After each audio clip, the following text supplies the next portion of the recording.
Why might Denver Broncos wide receiver Tim Patrick be the most important contributor on the Broncos offense in 2022? We break down our season look expectation at Tim Patrick here for this Denver Broncos team this upcoming season. You get that and much more in today's brand new episode, Locked on Broncos. You are Locked on Broncos, your daily Denver Broncos podcast. Part of the Locked on Podcast Network. Your team every day.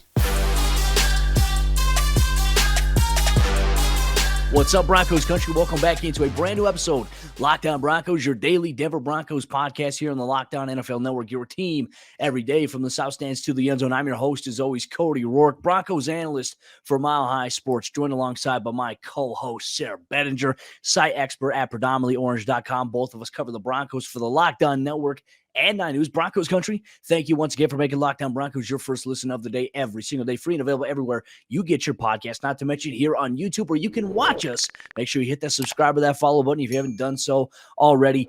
Sayre, as we look forward to the Broncos getting back on the practice field next week at the UC Health Training Center, I'm very excited to break down our expectation series, looking at individual players on the Broncos roster and maybe projecting how they can grow, how they can fit in. I tell you what, the guy we get to break down here today, Timmy P. I'm excited about it. Really excited, Cody, to talk about Tim Patrick. Obviously, a guy that's had some interesting, fan, I guess, support kind of over the last couple of years. Like early on, it was like, is he going to be just kind of this wide receiver 4, or is he going to be somebody that could really grow into something? And he's really grown into an absolute stud. To see him rewarded last year with the new contract and to see him go an entire season back in 2020 with no drops.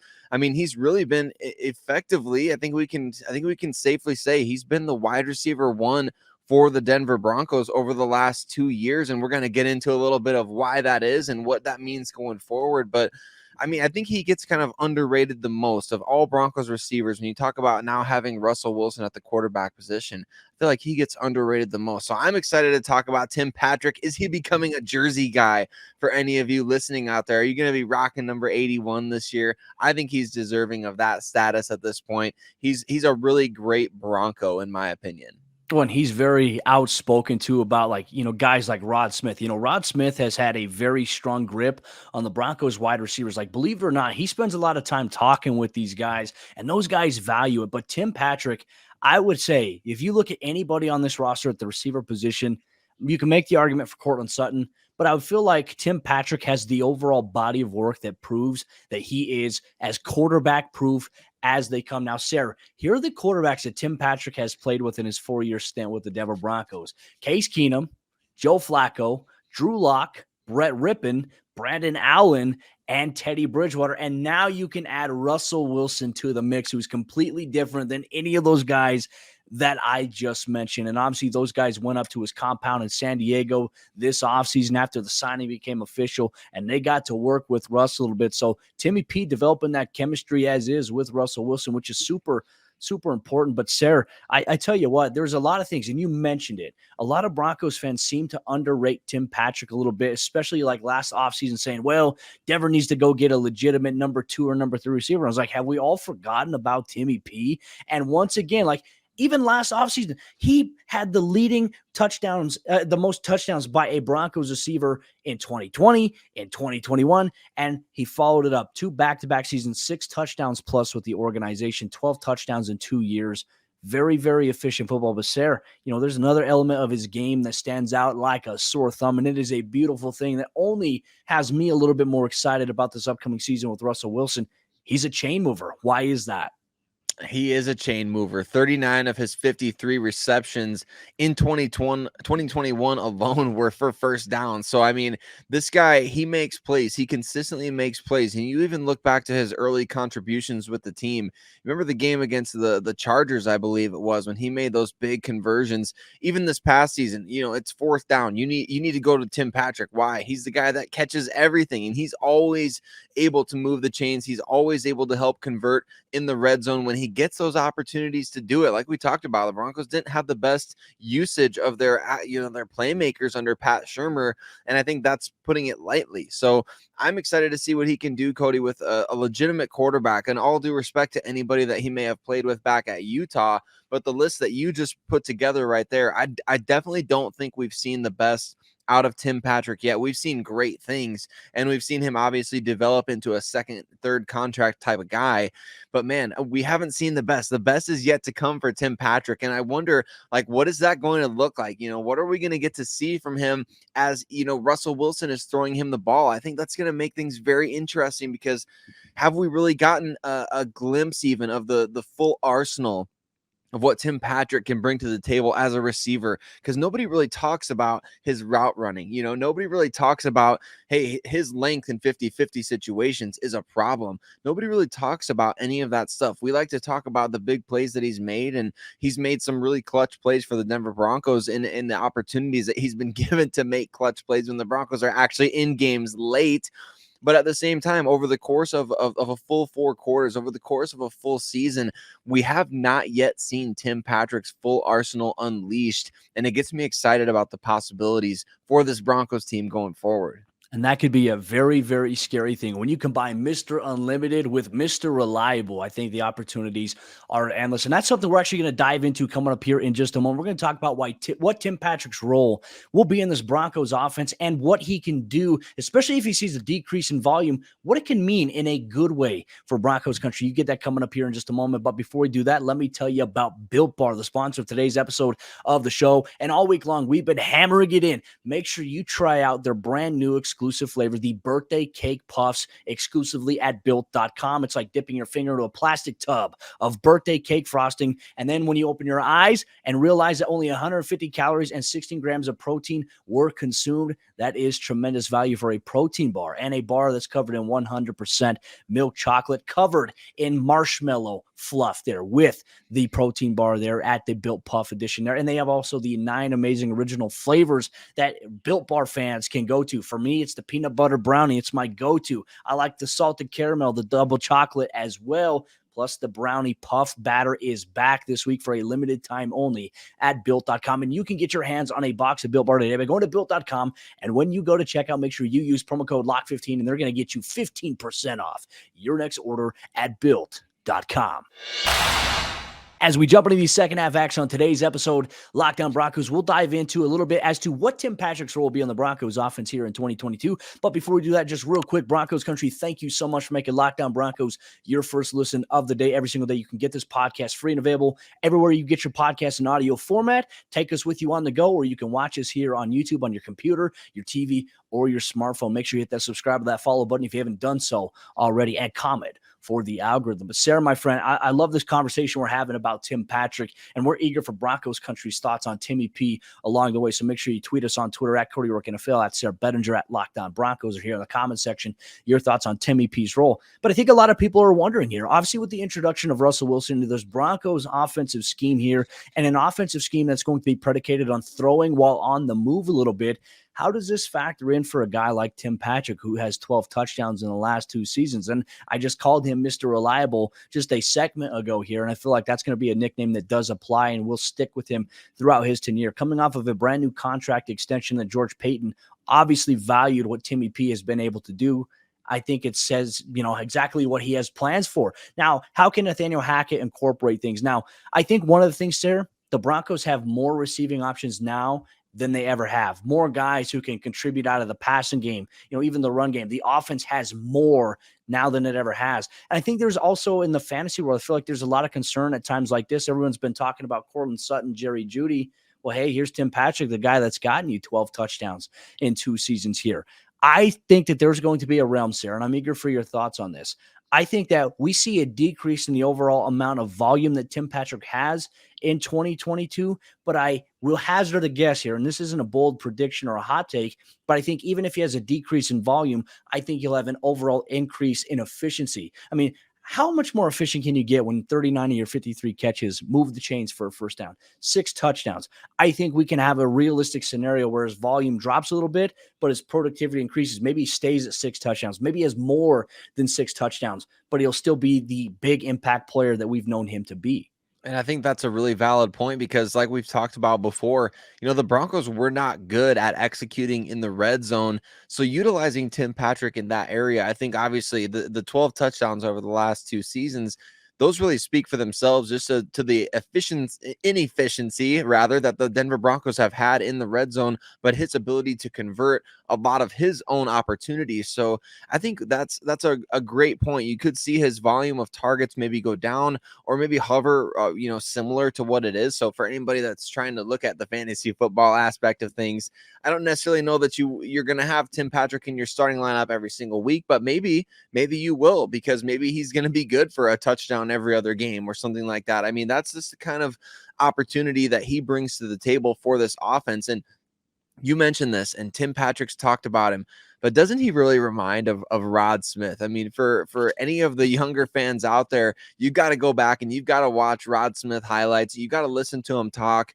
He's just everything that Tim Patrick is and represents, that undrafted mentality, the type of, hey, I'm going to do everything that I possibly can to help this team win. Tim Patrick is a great blocker. Rod Smith prided himself in blocking as well. And I think obviously, as you look to Nathaniel Hackett has referenced a number of times the throwback offense, the old days when John Elway was chucking the ball up to Ed McCaffrey and Rod Smith. I feel like, maybe not even ironically, maybe it's not even coincidence. It's just the stars are aligning for Tim Patrick to really play a similar role to what Rod Smith did back in those days. And they're not exactly the same size or anything, but they bring a lot of the same elements to the table. Tim Both Patrick undrafted. is both undrafted. They're both undrafted, and they bring that toughness on the field. You can sense that different type of toughness from undrafted players, and it's just so cool to see. And Tim Patrick does bring that. He brings that underdog mentality, and I think he does compare in a lot of ways very favorably to Rod Smith. So I love that comparison for him, and I think as we see the Broncos getting out on these play action boots and things like that, don't discount Tim Patrick, because he's not the fastest guy on the field, but he's going to be able to get separation vertically. So I think, we look at, and we're going to talk about this in the next segment. We talk about spreading out the volume and things with Tim Patrick. Could his impact be higher even with the volume decrease? I think absolutely yes, because he's already converting a lot of plays into first downs, a lot of opportunities into first downs. He's already converting a lot of red zone chances into touchdowns. So how much better can he be? What can we unlock Tim Patrick after the catch? Can we unlock more of him in the red zone? Can we see more of what he can do just in general? I'm really excited about him for this season. I really am too, and I'm very excited that George Payton recognized the things in his game, and I'm glad that you mentioned it. Not just as a guy that's going to come down and be a reliable wide receiver, a guy who's going to be a possession threat, a deep ball threat there at 50-50 threat, a chain mover, but you mentioned just his willingness to get involved in the run game. I mean, for a physical blocker, Timmy P loves to get under the skin of DBs. Like, there's been time he and DBs, especially inside the AFC West, have gone at it. I mean, there was a game, I think, in 2020, if I'm not mistaken, he actually got ejected against the Raiders. And I feel like he should have never been ejected, but it's just the chippiness that he has there. Like, he's not afraid of anybody. He is physical. And I think that's something that Zach Azzani really preaches. He wants these Broncos receivers, hey, look, you're going to get your opportunities in the passing game, probably now more so than you ever have in your career so far with the introduction of Russell Wilson, but you still need to block your tail off. And that is one thing that Tim Patrick has embraced. In my opinion, I think he's the best blocking wide receiver that the Broncos have had since Demaryius Thomas, which isn't, I think, a stretch at this point. Timmy P has been around. He's been with guys like DT. I mean, he made his realm on the practice squad. He turned heads in training camp at one point when he was not even on the Broncos, when they took on the 49ers, and then the Broncos found a way to snag him. I think his story, his rise here in the NFL has been very, very important. He's been very underrated, which it kind of goes to my other point now as well. Courtland Sutton and Jerry Jeudy have rightfully received a lot of focus for maybe their roles in the offense. I know we'll do an episode down the road here on Jerry Jeudy, but Tim Patrick has really been the constant wide receiver here for this team for the last 4 seasons through the multitude of quarterbacks. And I'd say that Courtland Sutton's the next guy there. They've been pretty even there, but the production that Timmy P has, I think, speaks for itself, Sarah. And I think that he's going to add a valuable metric to this Broncos offense, even more so than he did in 2021, because of the fact that now he's extended, he's made it, he's earned a contract. He's still hungry, and he's talked about that. He said, hey, nothing is guaranteed. He said Von Miller was under contract when he was traded. So even though he just signed a brand new 3-year extension, he said, hey, there's no security in the NFL. So he has that chip on his shoulder, and he's done a really good job of mentoring a lot of the undrafted rookie free agents that have made the team. He's spoken to them at training camp when the roster's at 90 players to tell them, like, hey, go out there and make a play a day. If you make a play a day, the coaches will recognize that, and you'll have an opportunity to stay on a roster, which I think Tim Patrick is good. Everything that you want in this Broncos team, both on the field and off the field, I think Tim Patrick provides that and doubles that even more with how he conducts himself. I think the Broncos have a really good player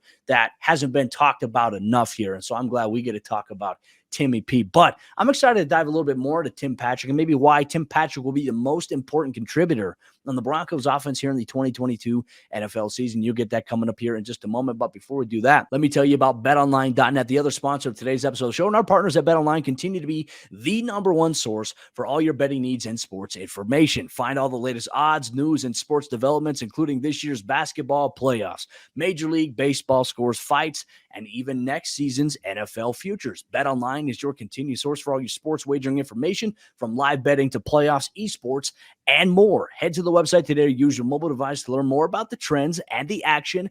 BetOnline, where the game starts.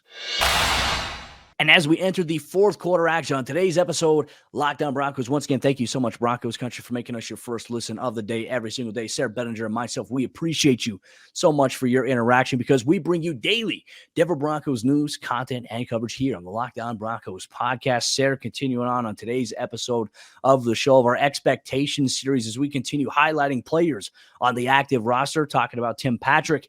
Why might Tim Patrick be the most important contributor for this Broncos team here in 2022? Sayre, I'll have you kick it off, my friend. Well, I think one of the biggest things from Tim Patrick is availability, right? You look at all the other receivers on this team, they've all missed significant time or a pretty significant time in the regular season over the last couple of years. So Tim Patrick has been the guy that is always available, and that's ironic, right? Because he came into the NFL with a major injury concern. Like, you got to go read up on the story of how he broke his leg at Utah, and they didn't know if he was ever going to play football again. And it was a crazy ordeal that led him even into the NFL in the first place.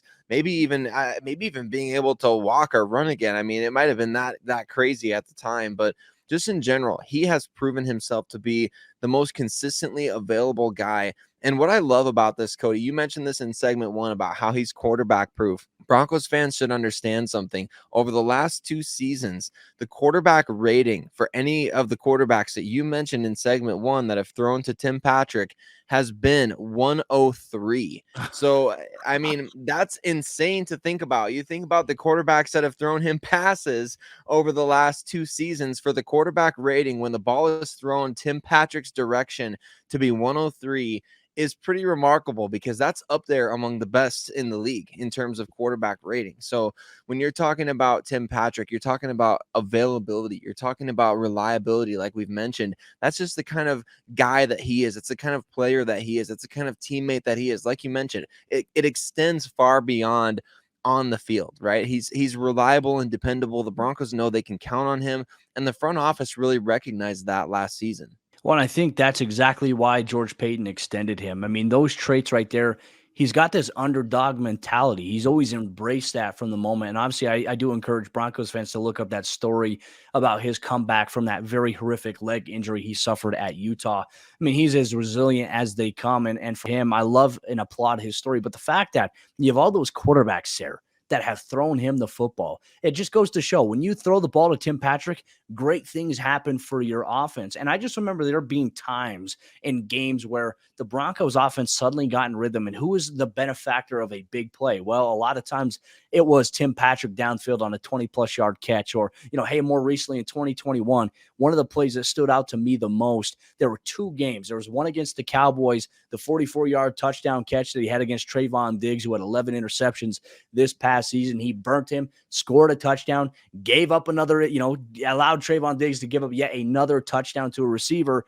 And then you go in and you have this impressive performance against the Cincinnati Bengals. Remember, the Broncos offense needed some momentum. What does Drew Lock do? He just throws it up to Tim Patrick. He goes up and mosses a corner, and then he does the too small thing, and they throw a flag. I love that about Timmy P, though. He's a game changer. He provides that momentum shift when a team needs it. And when you combine him with the rest of these guys on this offense and Sayre, I think health is the biggest factor here for this Broncos offense here in 2022. If they can stay healthy, I have all the confidence in the world that they can do some really good things, because you know what? While you have a new coaching staff in place, you can't simply ignore the Broncos personnel that they have at the receiver position, now at tight end, even on the offensive line, the solidarity that they have right now, the options that they can move around in training camp there. And then you mentioned the running backs, bring it back, Melvin Gordon, Javonte Williams. I mean, this is an offense that has all the potential to be super dangerous, but Tim Patrick, in my opinion, will probably be the most important contributor because of what you said, the availability. It all goes back to the saying, you can't make the club from the tub.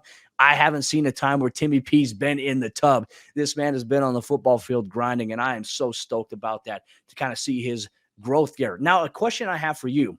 How do the Broncos, with Courtland Sutton, with Jerry Jeudy, with Greg Dulcich, with Albert O, with Melvin Gordon, with Javonte Williams, how do they spread the volume out amongst all these pass catchers? Because there's always a saying like, hey, someone's going to be unhappy. I feel like if the Broncos are winning games, nobody's going to be unhappy, but it's like, how do you spread the volume out between all these guys?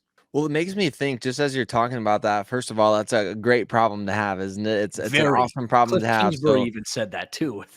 yeah, exactly. Yeah, that's not something you're gonna lose sleep over at night if you're Nathaniel Hackett, that's for sure. But I really feel like, last year we saw this early on. You remember we saw over those first 3 games when Teddy Bridgewater was playing really well, the Broncos were really highlighting one guy in their offense each game. And that's not to say that, well, we're gonna give Tim Patrick 15 targets this week and everybody else is getting like 2 or 3. That's not what I'm thinking here, but I think that highlighting one guy per game and really saying, hey, we're going to attack this specific matchup with this specific guy.